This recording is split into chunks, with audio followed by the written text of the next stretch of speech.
Muhammad wa ala ali Muhammad. Bapak-bapak, ibu-ibu, kita lanjutkan ya pengajian tafsir.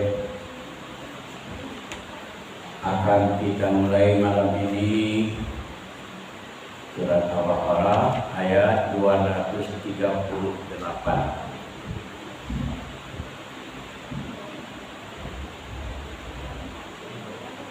A'udzu billahi minasy syaithanir rajim. Bismillahirrahmanirrahim. Hafizu 'alas salawati was salatil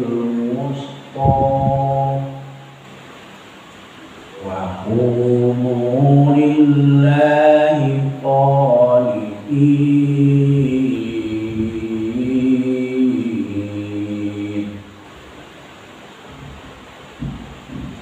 Hafizu,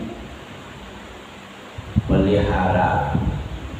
Jadi hafiz itu artinya orang memelihara. Hafiz Al-Quran, orang yang memelihara Al-Quran di dalam kepalanya. Nah, dia hafiz itu pelihara. Jangan sampai rusak, jangan sampai lupa, jangan sampai binasa.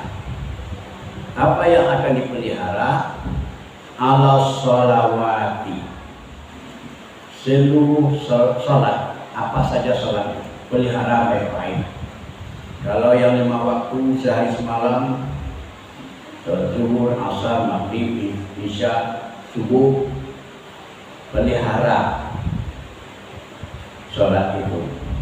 Bagaimana cara memeliharanya? Ialah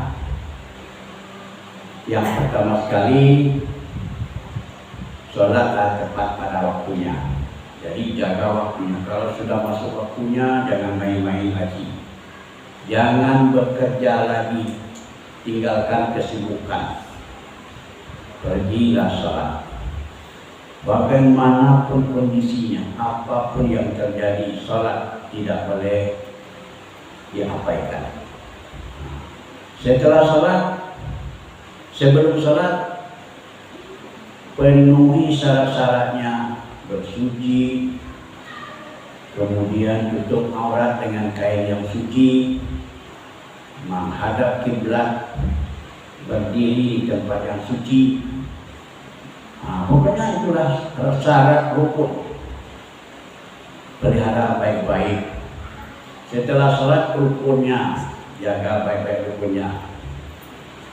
Yang paling penting ketika kita dalam sholat itu,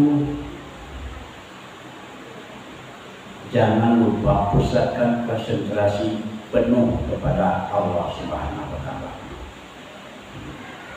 Nah, itulah yang dimaksud dengan memelihara sholat. Peliharalah seluruh sholat. Ini sholat baik, sholat sunnah. Tak perlu diabaikan saja, jangan. Tapi seluruh sholat pelihara baik-baik. Itu maksudnya. Kemudian wassalatil wusta, dan salat wusta. Ini dikhususkan menyebutkannya oleh Allah. Salat wusta itu salah satu dari salat yang 5 waktu tadi. Ada zuhur, ada asar, ada maghrib, ada isya, ada subuh. Ada salah satu dari salat yang 5 itu namanya salat wusta. Apa itu salat wusta? Salat asar.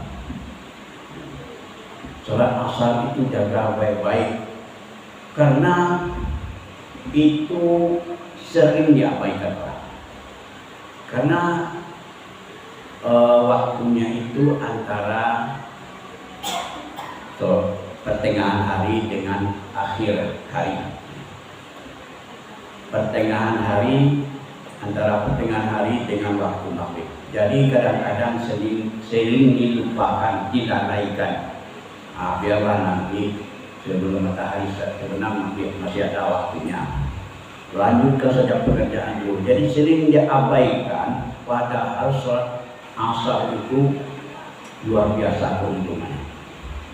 Doa yang mustajab setelah sholat asar itu adalah salah satu waktu doa yang diijabah oleh Allah Subhanahu wa Ta'ala.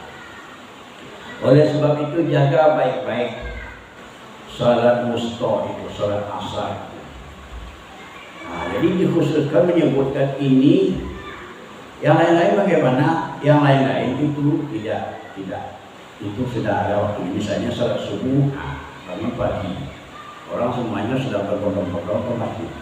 Salat zuhur itu orang sudah letih bekerja dari siang, waktu jam 12, setengah 12 orang sudah mulai istirahat. Nah, sudah disediakan waktu istirahat, tapi salat asar itu tidak ada waktu istirahat itu. Nah, namun peliharalah salat asar itu, karena ini salat yang sangat istimewa.